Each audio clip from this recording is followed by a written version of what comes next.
வணக்கம். Sivajini Sridharan. Pamukam TV London Tamil வானொலியில் நீங்கள் பார்த்தும் கேட்டுங் கொண்டு இருப்பது தகவல் வாரம் 500.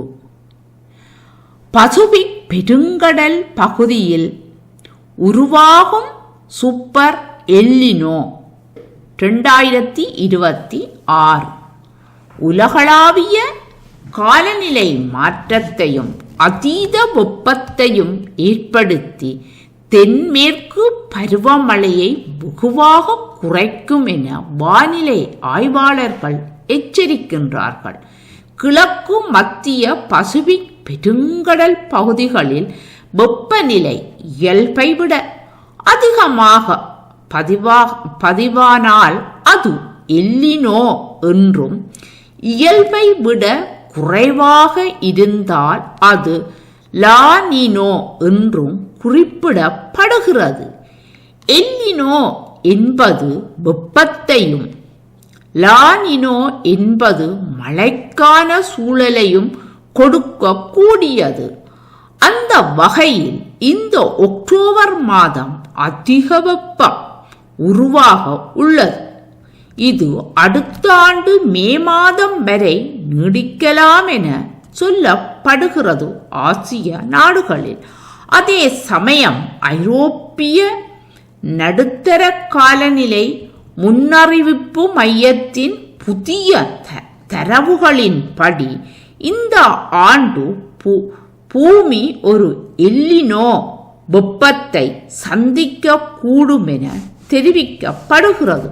அதனால் கடல் நீர் வெப்பநிலை 3 டிகிரி செல்சியஸ் வரை வெப்பநிலை அதிகரிக்கும்.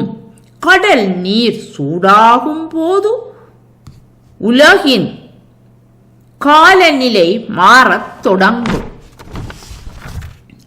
கடல் நீர் அதிக வெப்பம் காரணமாக பசிபிக் பகுதிகளில் கனமழை பெய்யும். அதே வேளையில் இந்திய பெருங்கடல் மற்றும் ஆப்பிரிக்க பகுதிகளில் காற்று கீழ் நோக்கி அழுத்தப்பட்டு முகில்கள் உருவாவது தடுக்கப்படுகிறது.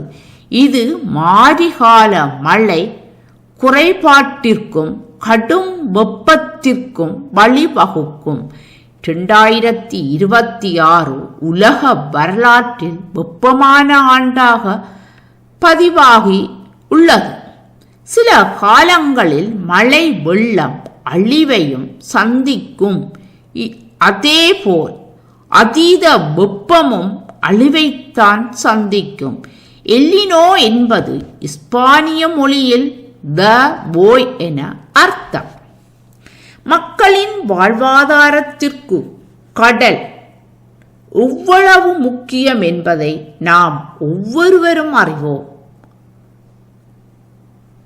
மாறிவரும் உலகை நாம் பாதுகாக்க வேண்டும், நமது தலையாய கடன் என்றும் கூறி ஐம்பூதங்கள் எமக்கு எவ்வளவு முக்கியம் என்பதனை மூதாதையர்கள் அறிவார்கள். இப்பொழுது நீங்களும் பேசும் நேரத்தில் ஐம்பூதங்களும் எங்களுக்கு எப்படி எங்களை காக்கின்றார்கள் என்பதனை பேசும் நேரத்தில் பேசிக்கொள்ளுங்கள். நாங்கள் மீண்டும் சந்திப்போம். நன்றி, வணக்கம்.